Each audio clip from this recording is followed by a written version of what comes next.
We ask the questions our viewers and listeners want answering. I know what's actually being discussed by my family and my friends. Us ordinary, hard-working British people have had enough. We've had enough. They're fed up with the same old establishment nonsense. Everything that we do is opening up conversations that others are afraid to go at. Why are you illegally bringing people into Britain? That is our job. Our job is to get to the truth. If it's important to you watching or listening at home, then it's important to us as well. That's what makes us the fearless champion of Britain.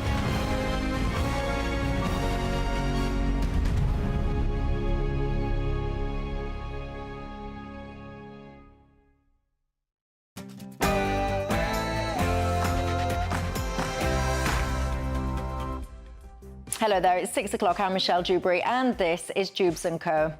Well, who the hell's side are you on? Well, that was the MP, Tom Tugendhat, in the Commons earlier on, asking the million-dollar question when it comes to China. Whose side is our government on? And Rachel Reeves tells us what we already knew, that taxes on the wealthy will indeed be part of the story at the budget next month. So you tell me then, how many pages of said story should it be? And who even are the wealthy? And it's been suggested that President Donald Trump could offer political asylum in America to Europeans who oppose migration.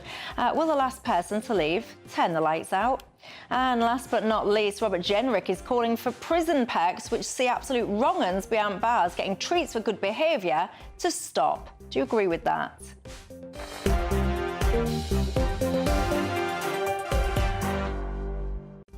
Also, have you heard that news about Aston Villa? Their battle against Maccabi Tel Aviv, they've now banned away supporters. What do you think to that? I'll get into all of that and more alongside with my panel, the former editor of The Sun, Kelvin Mackenzie. Alongside him, the columnist at The Mail on Sunday, Dan Hodges. But first, your 6 o'clock news headlines.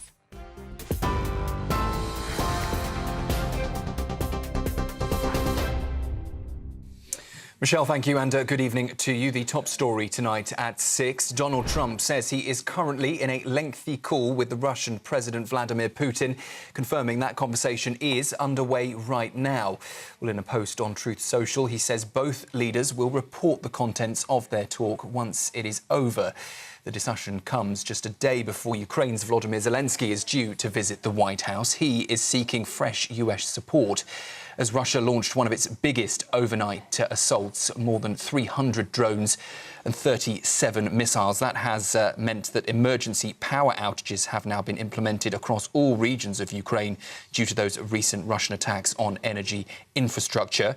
Meanwhile, Mr. Trump has warned that he could send Ukraine long-range Tomahawk missiles if Putin refuses peace talks. And if approved, that move would put Moscow and other major Russian cities within striking range. Well, we are still waiting to hear how that conversation with Vladimir Putin went and what message Donald Trump delivered. And the next update expected to come from the Truth Social account of Donald Trump. So we will, of course, watch that closely and bring you the very latest as soon as it comes in. Here, meanwhile, MI5's boss says that the agency is facing one of the most dangerous periods since 9/11, with near-record levels of terror investigations and fast and rising threats from hostile states. Ken McCullum has warned state actors from China, Russia and Iran are stepping up espionage, with MI5 disrupting Chinese activity of national security concern in just the past week. In his annual speech, he revealed that agents have foiled 19 late-stage terror plots since 2020. McCullum also says that MI5's mission has undergone its biggest shift in 2 decades. MI5's fight against terrorism remains intense. My teams are running near-record volumes of investigations. But we are also having to contend with a second menace of equal or even greater scale in fast-rising state threats. In 2025, a more hostile world is forcing the biggest shifts in MI5's mission since 9/11.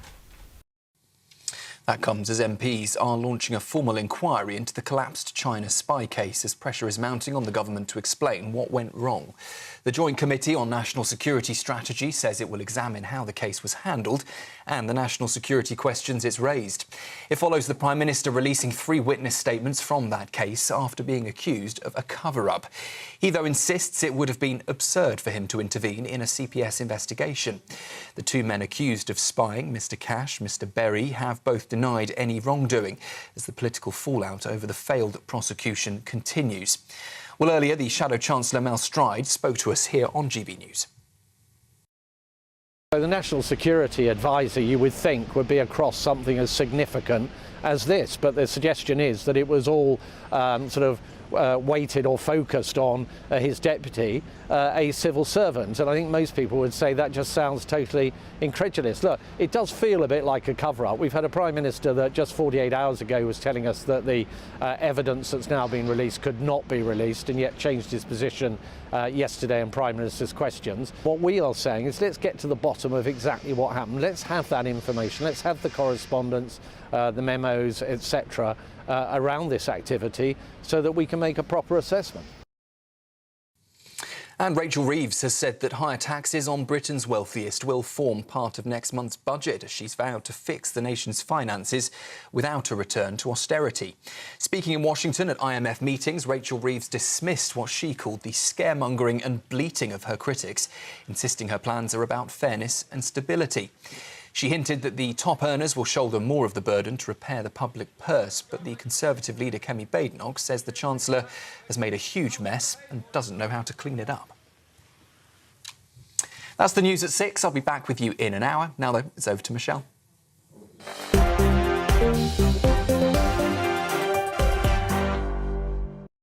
Thank you very much for that. Hello and good evening to each and every single one of you. My name is Michelle Dewberry. This is Dewbs & Co, keeping you company until 7 o'clock tonight. Alongside me, the former editor of The Sun, Kelvin Mackenzie, and columnist at The Mail on Sunday, Dan Hodges. 3 of us who most people, many people, not all of you, would like to stick on a plane and send to a different country. Donald Trump suggesting that now he might be exploring political asylum for people that don't like migration. As I say, put me right at the front of that queue. We'll come to that story a little bit later on.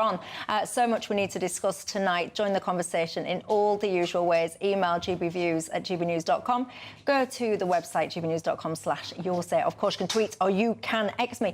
In a second, I'm going to launch straight into China. But before I do that, I just want a very quick reaction, then I shall return back to this story. Aston Villa. They have now banned away fans from their match. There's been so much debate about this. It's Maccabi Tel Aviv. This is the, look at me making out I know anything about football, the UEFA Europa League match. Very quick reaction from both of you, and then I'll come back to it later on. I think it's absolutely shocking.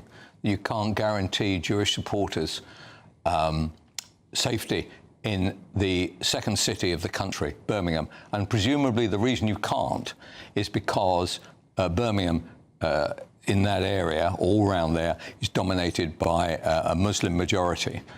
And I feel desperate for our nation. I feel desperate for the idea that Jews can't go to football matches. And I think the police said that the reason that they did it was not because of what could happen here, but what happened in Amsterdam last year. I do not believe that for one single second.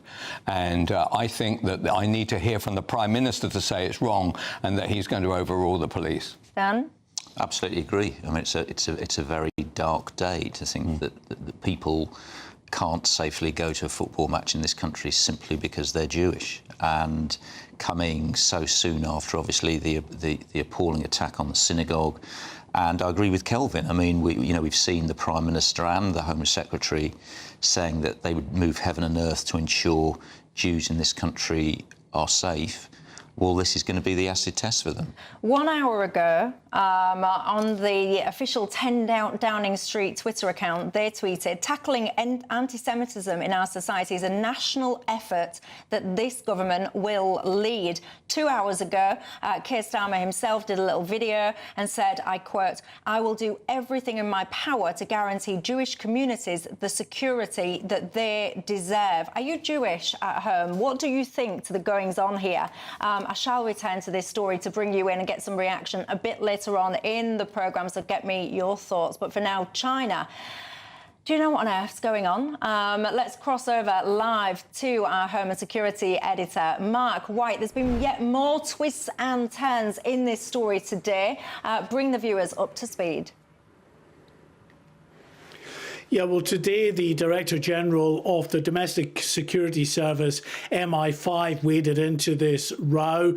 It wasn't a timed speech to coincide with this spy crisis, but just his annual assessment. And he wasn't going to shy away from the threats that the UK faces. And of course, a predominant threat is the threat from terrorism, in particular Islamist terrorism, as we saw a couple of weeks ago in Manchester.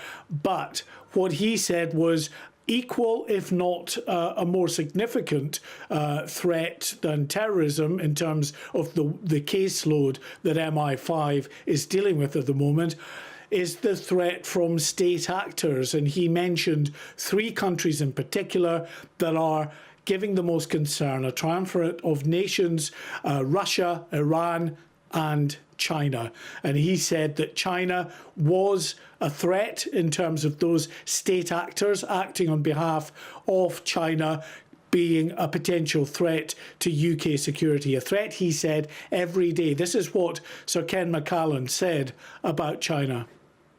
The UK-China relationship is, by its nature, complex, but MI5's role is not. We detect and deal robustly with activity threatening UK national security. MI5 will keep doing what the public would expect of us: preventing, detecting and disrupting activity of national security concern. Our track record is strong. We've intervened operationally again just in the last week, and we will keep doing so.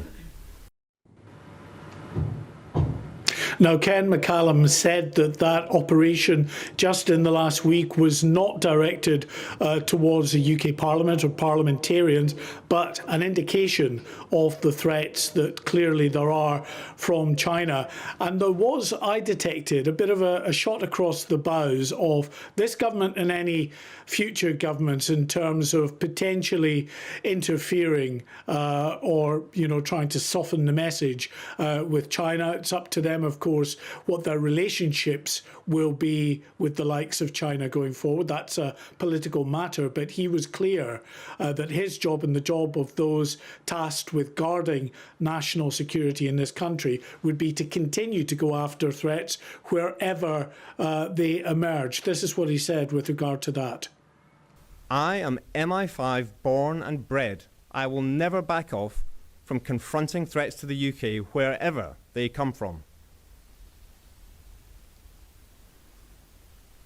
The National Security Act, passed by Parliament in 2023, strengthened our hand against state-backed threats, whether from China, Russia, Iran, or others. Long-standing weaknesses in the UK's legislation have been closed. So the Director General of MI5, they're very clear. If the government isn't quite as clear in its messaging, he is, that China is clearly a threat to national security, and he and his officers will continue to robustly defend, he said, the UK against these state threats. Interesting stuff, Mark White. Thank you very much. We've got ourselves into a bit of a pickle here, Dan, because on the one hand, you've got everyone going on about how much of a threat China are. On the other hand, look at how much China are now embedded into our society, including the daily lives of each and every single one of us. Your thoughts? Well, that's right. I mean, obviously, if China gets its way, it's going to be even more embedded, because they're currently in the process of attempting and looking for permission to build what's called a super embassy. Yeah. It would actually be a super intelligence gathering facility, very much in the heart of London. But as we've seen over the last few days, the reality is there is a divergence between, obviously, the national security threat, which we just saw identified there, and the political attitude of the government and ministers. And the reality is, and we've seen it graphically illustrated over the last few days, the reality is that the government has been attempting to appease China, primarily for economic reasons, That's at the heart of why the China spy case collapsed. And it's why we've seen over the last few days, I've written about it today in the Daily Mail, frankly, a litany of lies from the Prime Minister and his other ministers about the specifics of this case. But as I said, at the very heart of it, it's very simple. It's appeasement of the Chinese regime. Kelvin? Well, I mean, the reality is that one of the main planks of this clapped-out government will disappear if we decide to get too tough with China, because they supply all the solar panels that are going to be wanted if we are going to hit net zero, which nobody wants anyway. So I would be much more in favour if Starmer told the truth and said, yeah, they are a couple of spies, but we're weighing that against the jobs that might be lost in our country, and we've decided to come down in favour of that. Instead of that, he goes for this obtuse, rather clever political stuff, which has made him look an even bigger mountebank than most people, or dissembler, than most people already think he is. Once again, another shocking display from a shocking Prime Minister. There you go. I can tell you now, the inbox has lit up like a pinball machine talking about that story that we opened the show with about Aston Villa. Now, it's been confirmed that essentially Jewish fans, Maccabi Tel Aviv fans, will be banned from that football match. So many of you getting in touch. Susan says, Michelle, this is absolutely horrendous. The Prime Minister should close down the entire game. She says, this makes me think of the 1930s Germany. What we're going to have next? No Jewish people allowed in parks, public transport, etc., because their safety cannot be guaranteed. She says this is absolutely appalling. West Midlands Police have said that they support the decision to prohibit away supporters from attending that game. They say the decision is based on current intelligence and previous incidents, including what you just referenced there, Kelvin, about that situation in Amsterdam last year.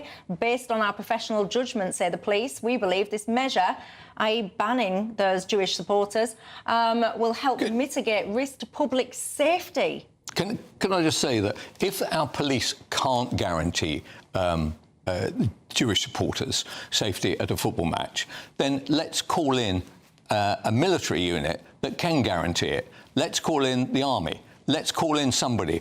I would rather we had an overt display of militarism to guarantee one small minority religion in this country than allow empty stands to show the world that we can't even protect any kind of people who have a different view from any other kind of people. And the other thing I'd like to hear from is the Muslim majorities in Birmingham. They are a dominant area. I'd like them to come out and say, we guarantee that none of our people will cause a problem to the Jewish minority of fans. Let's hear from them. I'm sure there will be imams, and I'm sure there will be other Muslim leaders who will say that.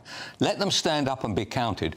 I want to see those Jewish fans in our football grounds. And I think, honestly, I can't believe that anybody else would say anything different.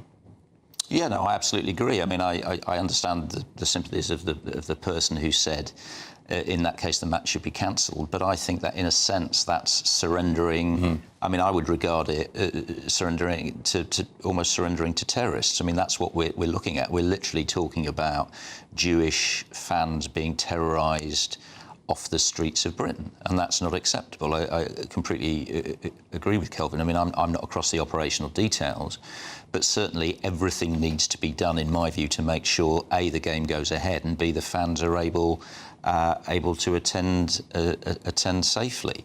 I mean, I've never heard of this before. No. I mean, we've had, obviously, unfortunately, much less so now, but certainly throughout the 70s and 80s, we did have the stigma of football violence in this country. I don't think I've ever heard of away fans being banned from a game in this way because their safety couldn't be guaranteed. And as I said, this isn't just about a football match. You know, the Jewish community in this country has been facing intimidation, obviously for decades, but in particular over the last couple of years, certainly from the marches that we've seen, the supposedly sort of pro-Palestinian anti-war marches, which frankly are anything but. And as I say, in the response to the synagogue attack, the Jewish community were obviously very, very, to say alarmed is an understatement.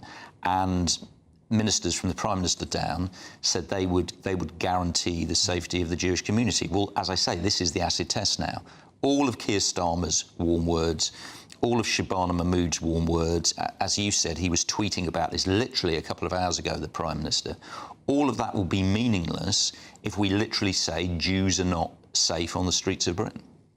I mean, honestly, so many of you are getting in touch with this. Dean says, Michelle, I am Jewish and I'm absolutely astonished by all of this. I feel like our Prime Minister is gaslighting us beyond anything we've ever experienced. On the one hand, constantly pumping out rhetoric about how safe Jewish people should feel and how supported he wants to make Jewish people feel. And then actually, when you see things like this on, completely undermining this. Carol from Sheffield says, Michelle, why don't we rally round, ask every single Villa fan to carry the Israeli flag to the match? This is the thin end of the wedge banning these supporters. It is absolutely disgraceful, she says. You're talking about some prominent Muslims perhaps needing to speak out against this stuff. I'll play you a clip after the break on this topic. It'll make your eyes water. What is this country becoming, ladies and gents? Also, taxing the wealthy. That is going to be a part of the story at next month's budget. How much of a part of the story should it be? You know, we even are the wealthy. See you in a minute.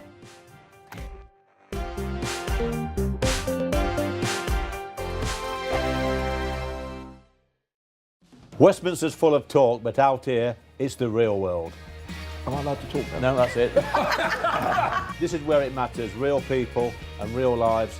That's what politics is all about. In fact, has Trump made a good start? No. Straight answers, no spin, and just a couple of pints. How many fingers have I got up? About 10. So join me for Lee Anderson's Real World every Friday at 7 p.m. only on GB News. The People's Channel, Britain's news channel. You want to know what's really going on in the corridors of power? Labour don't know what to do with you half the time, and that makes you quite lethal in the chamber. Get behind the headlines with Chopper's Political Podcast. Join me, Christopher Hope, as I sit down with the great and the good of British politics. We'll see where this ruling takes us. These are the stories shaping our nation. Chopper's Political Podcast, available now on all platforms. Listen in and stay ahead. Decisions made in Washington aren't just shaping America, they're shaping Britain too. From migration to global security, from crime to health. Whatever happens in the White House today will be felt in your town or city tomorrow. That's why The Late Show is live from Washington, D.C. Cutting through the politics to show you what it all means for Britain. The Late Show live every night at midnight. Only on GB News, Britain's news channel. Bold. They are under no illusion. Ray. Are you a human trafficker? Boundless. I've had enough of the nonsense, and I'm not afraid to say it. Don't get us on the BBC. Every weeknight, I tear through the headlines. The smell of gasoline. Should we be worried about it? From Westminster madness to cultural war chaos. What I'm going to do now, they are throwing things out the car as we speak. Get ready, Britain. Here we go. Patrick Christie's tonight, weeknights from 9 p.m. only on GB News, Britain's news channel. Westminster, the ultimate clique. And you're fighting like rats in a sack. But here on the Camilla Tominey Show, we ask the questions the establishment media is too scared to ask. OK, let me ask you a straight question, because I know you're a straight-talking politician. Whether it's net zero, illegal immigration or law and order, nothing is off limits. You had the power then. Yeah, as I and say, now you've lost it. That's the Camilla Tominey Show, a politics show that's fearless. But no, let me finish my question if you don't mind, because it is my show. Sundays at 9:30, only on GB News, the People's Channel, Britain's news channel. Britain was once the envy of the world. But look around. A nation that no longer knows what it is or where it's going. A country that's broken. How do we fix Britain? How do we bring it back? Friday night with Matt Goodwin at 8 p.m. only on GB News.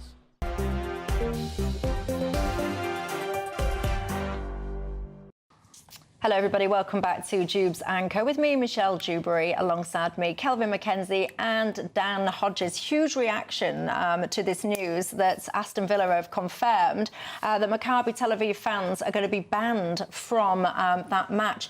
Barry has just got in touch and said, Michelle, be accurate in your reporting. No one has banned Jews from the Aston Villa game. They have banned supporters of an Israeli club. Criticism of the state of Israel is not anti-Semitic, and this is a fact that you guys seem unable to understand. I mean, where do I even begin with this?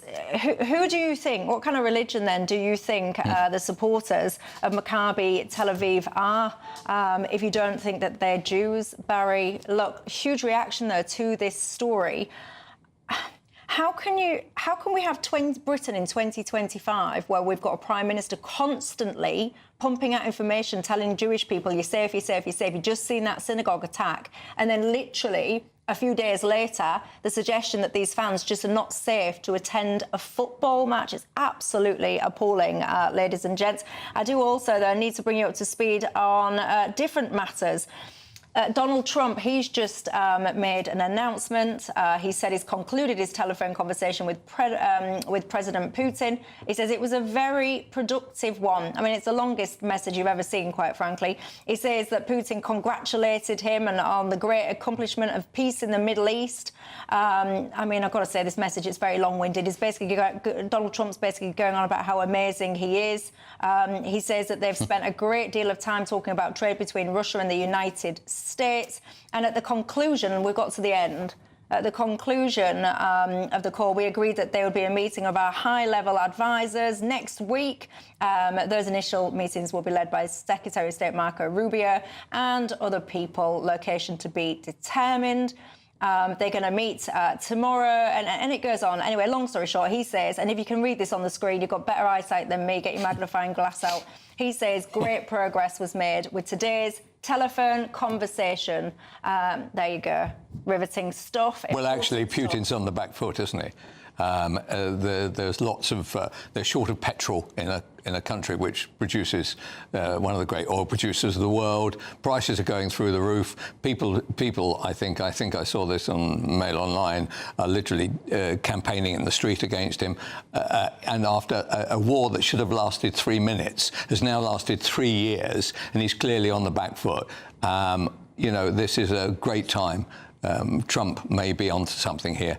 This could get settled. Well, look, let's have our fingers crossed, because at the end of the day, if we can get these conflicts resolved quickly, the better, quite frankly. Even though, I've got to tell you, even if Donald Trump managed to solve this one, there'd still be people that absolutely still can't stand Donald Trump. Anyway, look, let's move on. You can join the conversation in the usual ways. But Rachel Reeves, of course, we've been umming and ahhing, pontificating about whether or not she's going to raise taxes in the next budget. If you don't think she's going to raise taxes, you need to have a little word with yourself, quite frankly. Anyway, she's now said that, yes, raising taxes will be a part of the story.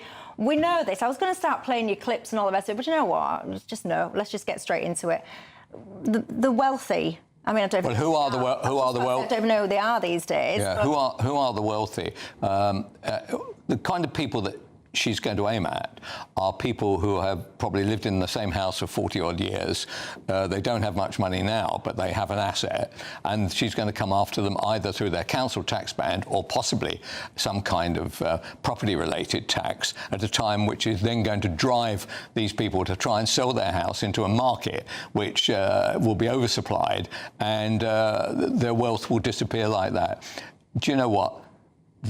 This party absolutely hates any kind of asset accretion by anybody. I feel desperate for older people who are almost certainly going to be the people that bear the brunt of this. And I hope they rise up against it, and I hope that they march against it. It won't make any difference. Labour's problem right now is that the Greens are at 15%, Labour at 15%.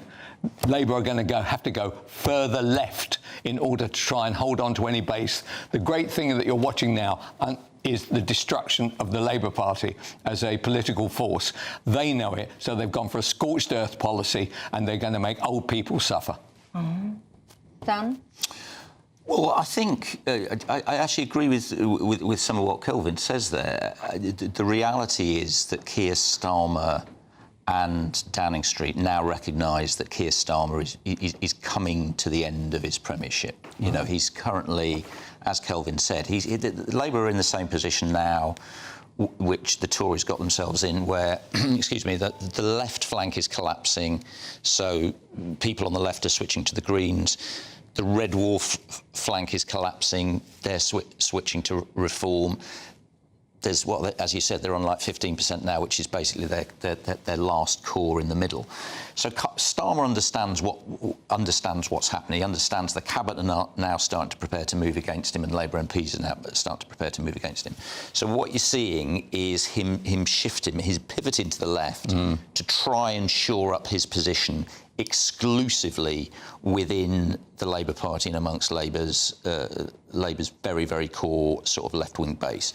So that's why we saw, obviously, the premature announcement on Palestinian recognition, why we saw the very aggressive attacks on Nigel Farage in the conference speech, why we're seeing talk now about ditching the two-child benefit cap, and why Rachel Reeves is now talking about taxing the wealthiest.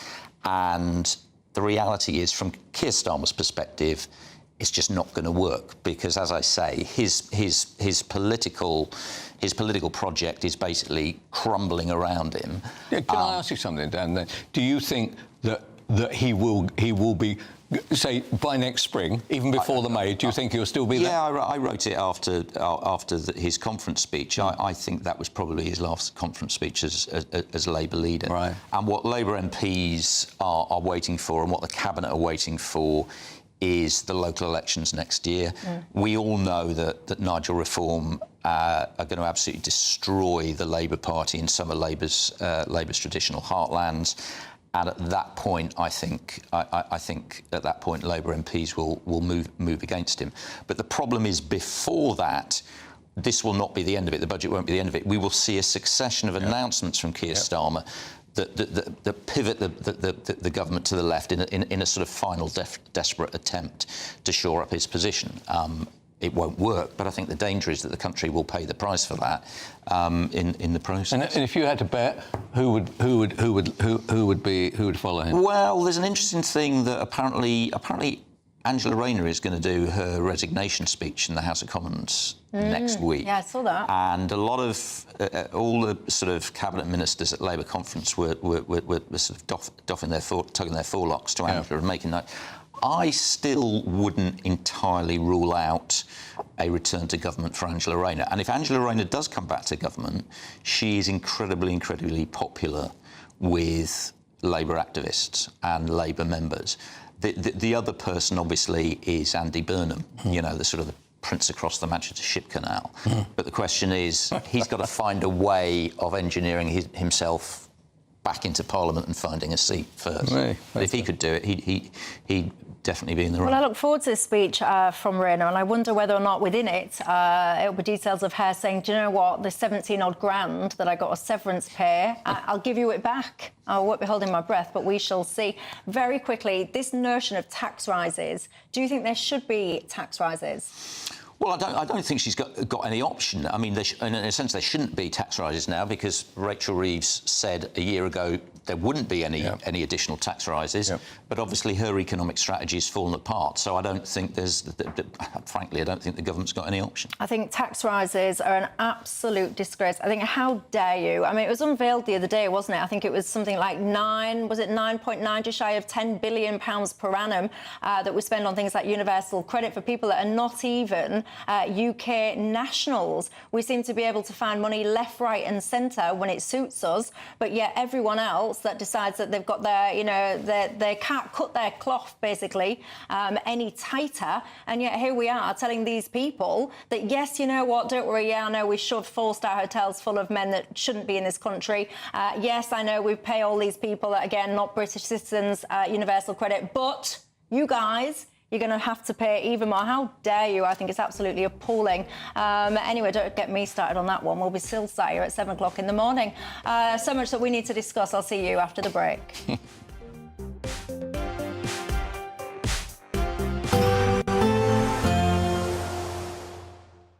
Ready to soak up that holiday sunshine?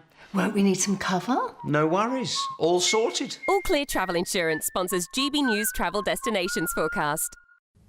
Some showers heading over the Canaries over the next few days. We've seen some torrential downpours across parts of Spain and Italy recently. Things turning drier here, however. Plenty of sunshine for Spain and Portugal on Friday. And the sunshine returning to much of Italy. Still a few showers across the far south. The wet weather, though, is moving into Croatia and mainland Greece, although most of the Greek islands further east will be dry and sunny. And we'll see the sunshine returning to Dubrovnik through the weekend. Meanwhile, further showers likely in Tenerife.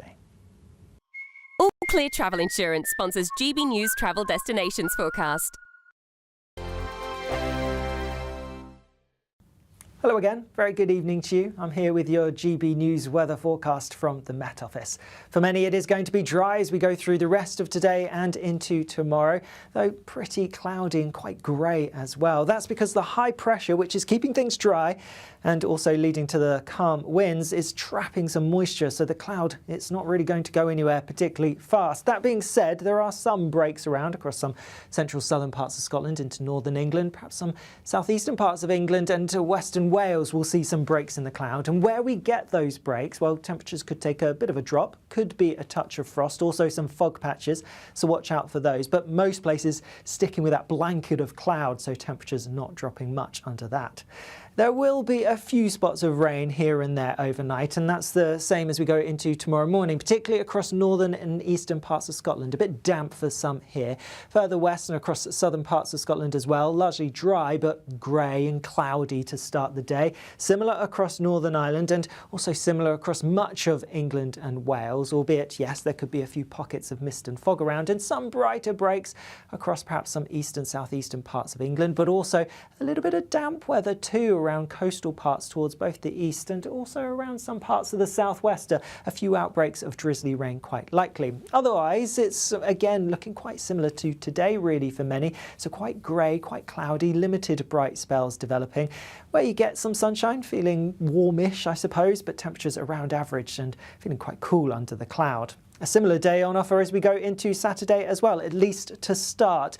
Later on, we are going to see some wetter weather pushing across initially Northern Ireland, but that is going to feed its way eastwards as we go through the latter part of the weekend. So Saturday, yes, largely dry, but grey and cloudy. By Sunday, things are looking wetter and windier with more showery rain to come on Monday. Bye-bye.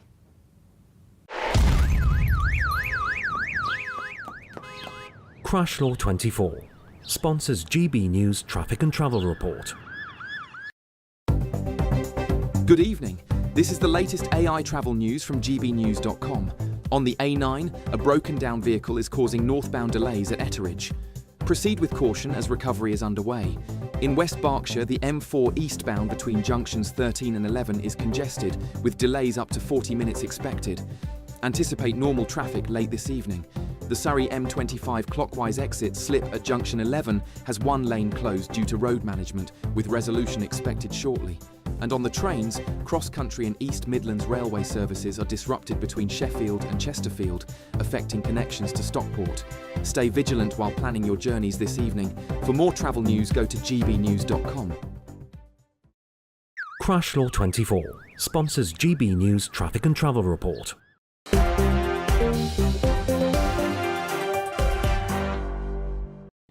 Hello everybody, I'm Michelle Dewberry. This is Dewbs & Co. Alongside me I've got Kelvin McKenzie and Dan Hodges. Lots of you still getting in touch about this story, Aston Villa, saying that the away fans are going to be banned from that match with Maccabi Tel Aviv. What I found really interesting is lots of you are getting in touch and trying to explain to me that this is not a ban on Jewish people. I've had lots of people getting in touch and saying, you know, Israel is different to Jewish people. Gareth just got in touch to say, Michelle, not all Israeli people are Jewish. Well, yes, you're factually accurate in what you're saying, but come on now. I find this kind of gymnastics that people are doing to try and somehow not accept the, you know, the horror is awful. It's horrible treatment that is being meted out to Jewish people in this country. I found the gymnastics that people are going through to deny this quite interesting. Well, I don't find it interesting. I find it puzzling. The truth about the matter is that those people that follow them will be Jewish. And the reason that they can't be protected is they appear to be coming into an area of the country where the Muslim population is strong, and also they have MPs in that area, people who are more concerned about having airports in Pakistan than they are having airports in Birmingham, and they can't be protected. What a shocking situation. You know, somebody has to say, I want our Prime Minister to say, I repeat it now, that we will put the military out there to protect those people. We'll protect them from the airport to the ground and back out again. And if it involves people carrying guns, then so be it. I'd rather that was the case than allow, the stadium empty because people aren't guaranteed their safety. I really, it is impossible to believe. Anyway, look, Starmer is going to have to say something. He can't just say, well, that's a police decision. But we've had a lot of Keir Starmer saying stuff. We now need Keir Starmer to actually do something. Correct. I think you're absolutely right. As I say, I'm not an operational expert, but the reality is it doesn't matter what it takes. Those fans have to be, as you say, safely brought into our country, taken that ground and taken out again. And frankly, I would be amazed if this decision has been taken without any, at least, notification to the government, because this isn't just about a football match. No, it's politics. This has influence over our foreign policy. If we're talking about foreign fans coming into the country, it's something that needs a very, very clear, decisive response from the government. No more weasel words, no more tweets, no more, wishy-washy, we stand with the Jewish community. No, I don't want to hear anything from the Home Secretary about, these are operational decisions for the police. This is a moment of absolute, unequivocal shame for our country, and the government has to act now. No more words. Supposing, for instance, the reverse was happening, a team from Bangladesh felt it couldn't come and play in North London because it thought it was going to be attacked by Jews. Can you imagine the outrage of our nation? It wouldn't be allowed to happen. No, it shouldn't be allowed to happen now. Absolutely. It's a disgrace to us. It's a disgrace to us all. And also, I'd like to...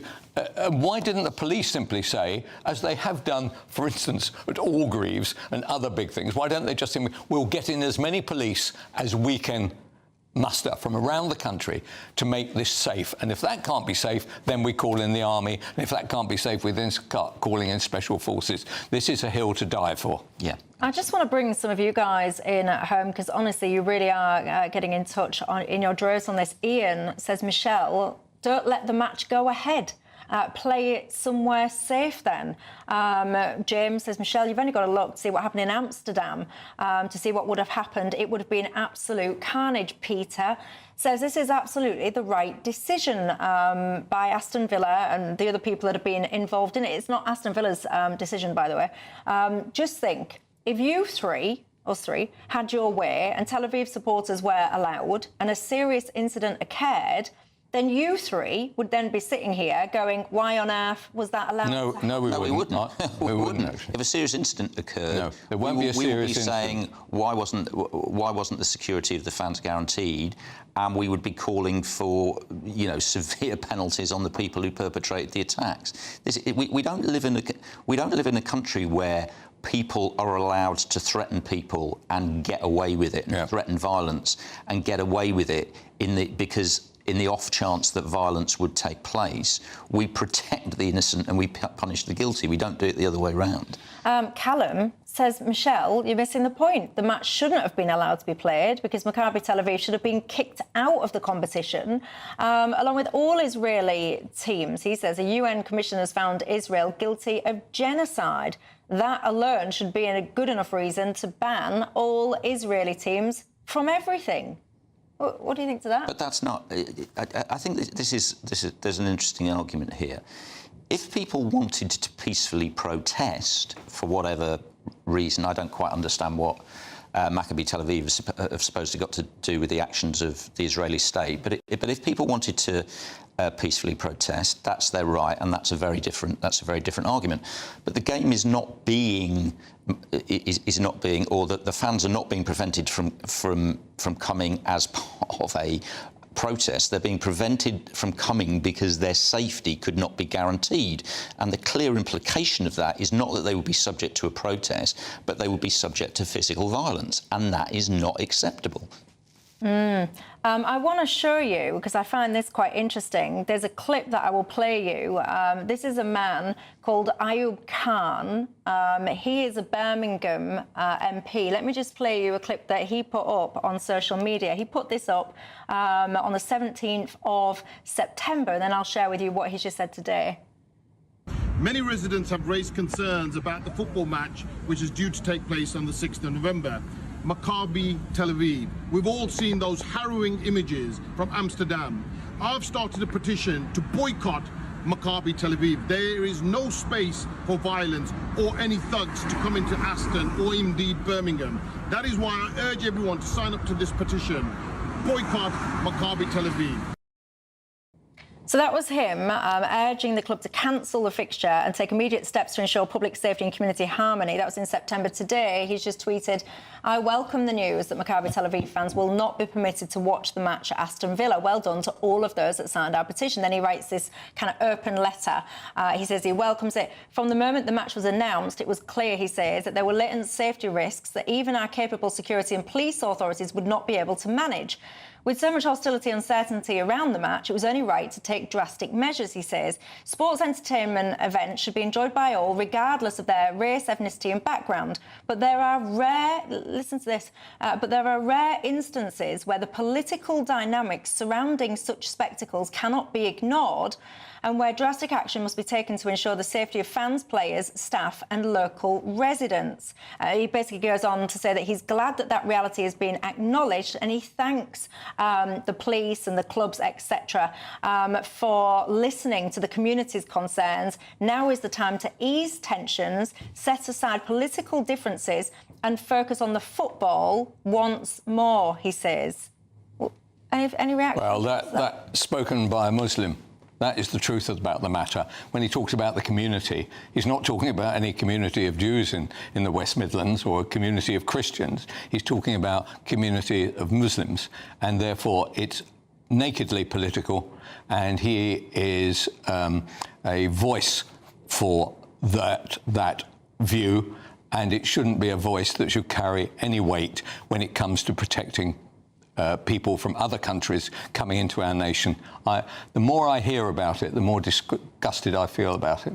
Yeah, and I've got to tell you, so that all of this is just kind of, the news broke literally about, 10 minutes or so before we came on air. And that's why you see me, I'm like looking down just to get the latest lines on it and stuff, because of course now it's generating a huge, huge reaction. What do you think to that MP statement? Well, I think, frankly, it's disgraceful, and I think, as we've just seen, that's a member of Parliament who's trying to have it both ways. As we saw in the initial clip, he was actually engaged in stoking up tensions within the local community by calling. It wasn't entirely clear what he was calling for, but some sort of boycott of either the match or the team or the fans. So obviously, and he would have been well aware what the impact amongst sections of the local community would be, and now he's got the brass neck to turn around and say that we need to calm tensions, and it has to be about the football. Anybody who goes to football knows that a fundamental part of football is the fans being there to watch it, and what he's effectively saying is that his community and his city is a no-go zone for Jews. I mean, that's the practical reality of what is being said here, and that is not a tolerable situation in Britain in 2025. Graham says, Michelle, at the weekend, Aston Villa will be taking a knee to stand up to racism. How ironic, he says. Look, Aston Villa spokesperson says West Midlands police have advised the SAG that they have public safety concerns outside the stadium and the ability to deal with any protests on the night. The club are in continuous dialogue with Maccabi Tel Aviv and the local authorities throughout this ongoing process, and they said the supporters' safety is at the forefront of their decision. What do you think to it all? I'll see you in a few minutes.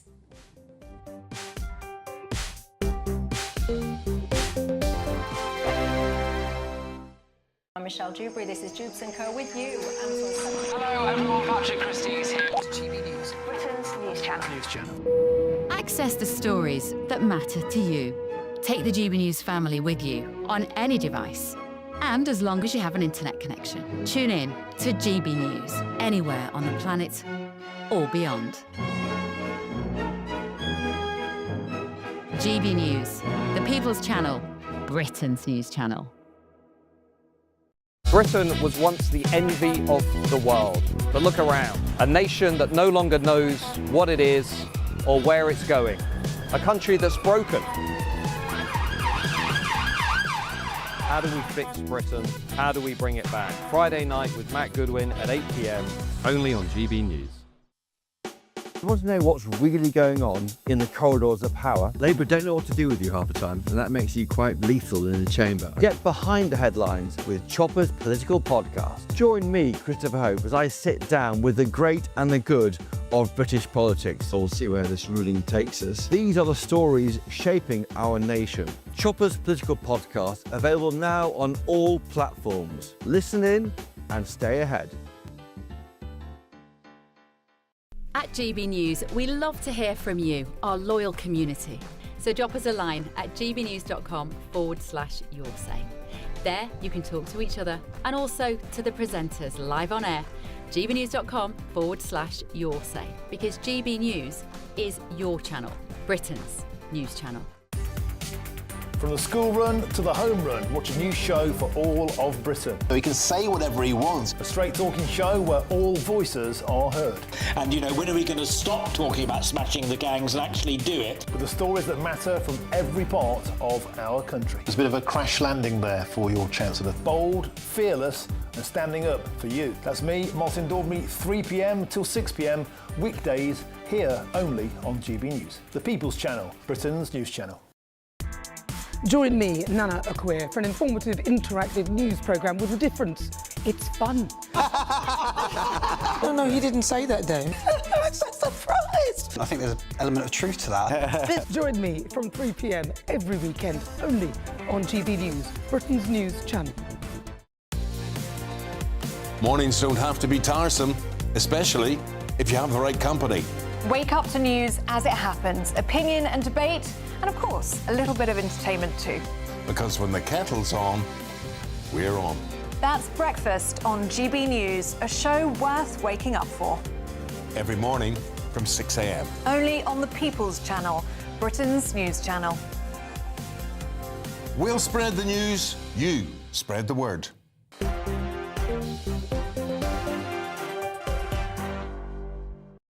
Hello everybody, Michelle Dewberry, Kelvin McKenzie and Dan Hodges with you till 7. Stuart and Sandra at home say, Michelle, a simple solution to the situation about the football would be to play the match in a different country with no supporters at all.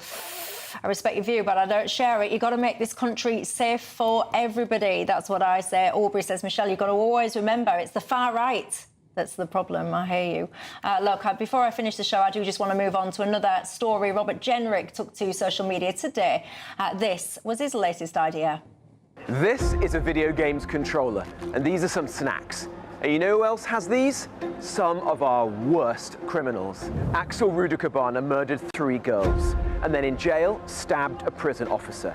And yet, due to stupid rules, officers are forced to bring him twirls, Haribo, packets of crisps, and Diet Coke. Murderers are sat in prison playing on Xboxes. How?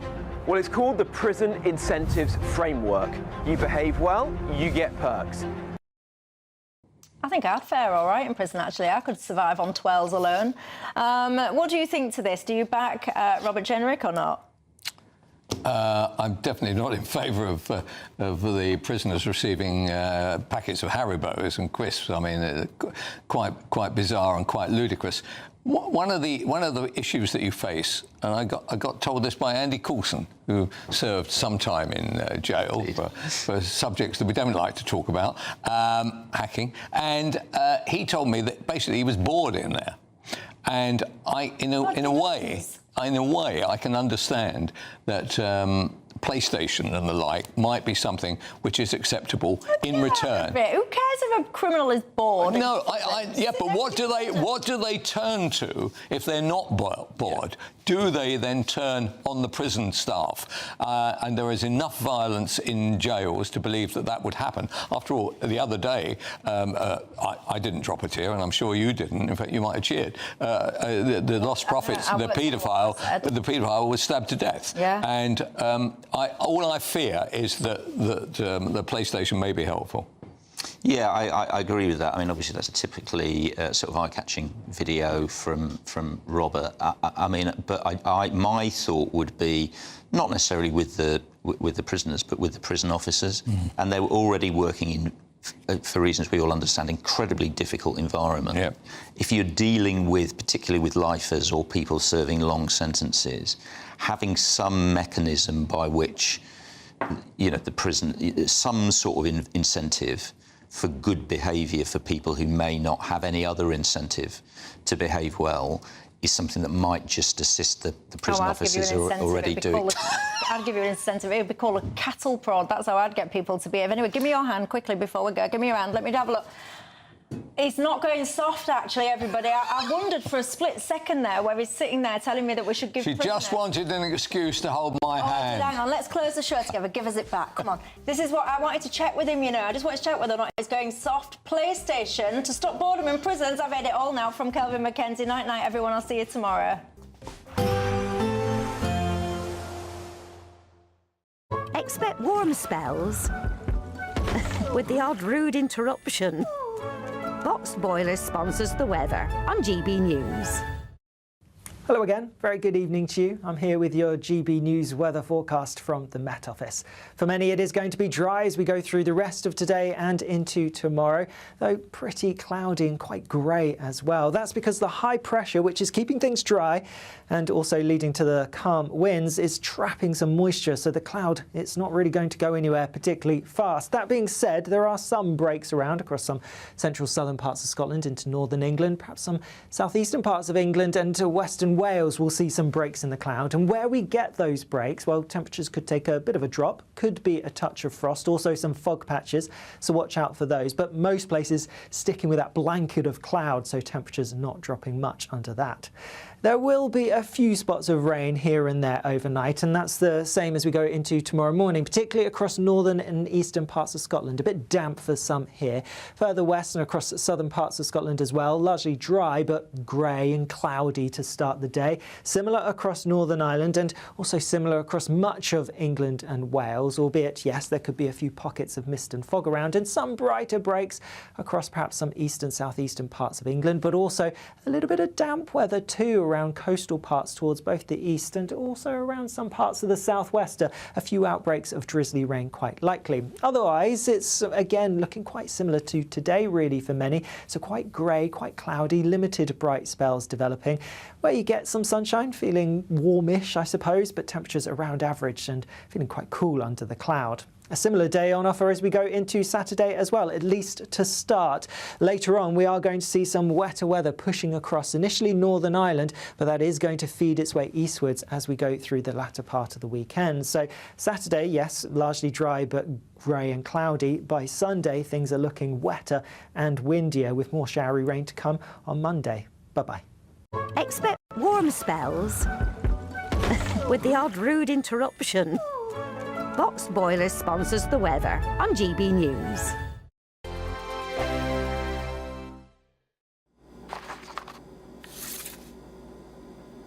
Crash Law 24 sponsors GB News Traffic and Travel Report. Good evening, this is the latest AI travel news from GBNews.com. In Northamptonshire, all lanes are closed on the A14 eastbound exit slip at Junction 7, Kettering North. Meanwhile, in Wokingham, delays of approximately 20 minutes are occurring on the M4 eastbound between Junction 12 and Junction 11 due to congestion. In Surrey, on the M25 clockwise exit slip at Junction 11, one of two lanes is closed, so expect slow-moving traffic. Heavy goods vehicles face a 7.5-tonne weight restriction in both directions on the M48. And on the trains, passengers using cross-country and East Midlands railway services between Sheffield and Chesterfield should prepare for disruptions. Stay up to date at gbnews.com. Crash Law 24 sponsors GB News Traffic and Travel Report. There's just 3 weeks left to see how you could be our biggest winner this year. First, you could be driving away with this brand new Benamar Primera motorhome. This luxury vehicle comfortably sleeps 4, has its own fitted kitchen and bathroom areas, and comes complete with fitted awning and bicycle rack. And that's not all, as we'll also give you a whopping £30,000 in tax-free cash to spend however you like.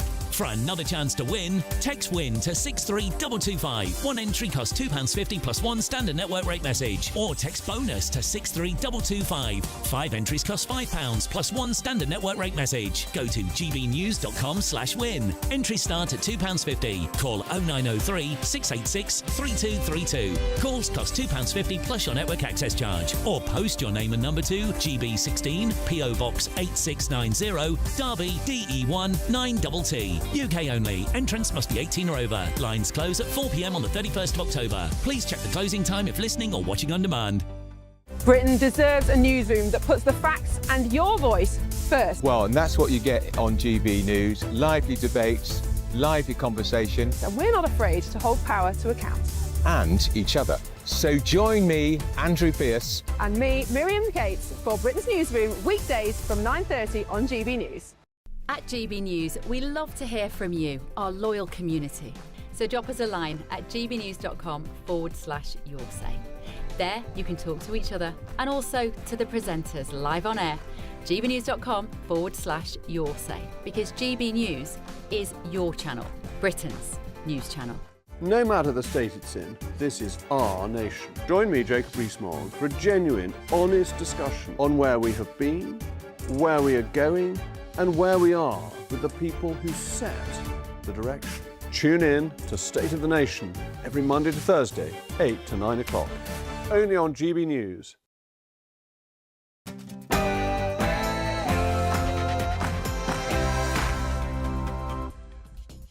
Good evening. Yes, I know it's complicated, but we're going to try and explain the China spy scandal, the collapse case, as well as we could, and ask the question, did the Prime Minister willfully mislead the House of Commons yesterday? Because if he did, he's in very big trouble.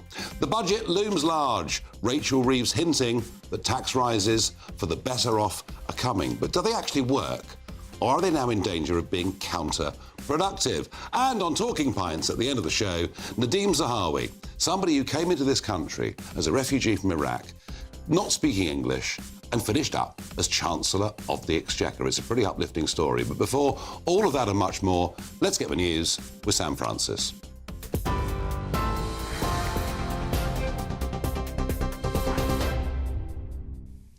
Nigel, thank you, and good evening to you. Just after 7 o'clock. Well, breaking tonight, Donald Trump says he has made great progress with Vladimir Putin after a 2-hour call between the two leaders. They've agreed to meet in Budapest for a sit-down that Mr. Trump says he hopes could help bring the war to an end. Their call also set up high-level talks next week, led by US Secretary of State Marco Rubio. The US president says he'll brief Volodymyr Zelensky at the White House tomorrow and still believes he can get both men in the same room. Ukraine's president will be there seeking fresh US support after Russia launched one of its biggest overnight assaults, more than 300 drones and 37 missiles. Well, due to those Russian attacks, emergency power outages have been implemented in all regions of Ukraine tonight. Earlier, Mr. Trump warned he could send long-range Tomahawk missiles to Ukraine if Vladimir Putin refuses peace talks. If approved, that move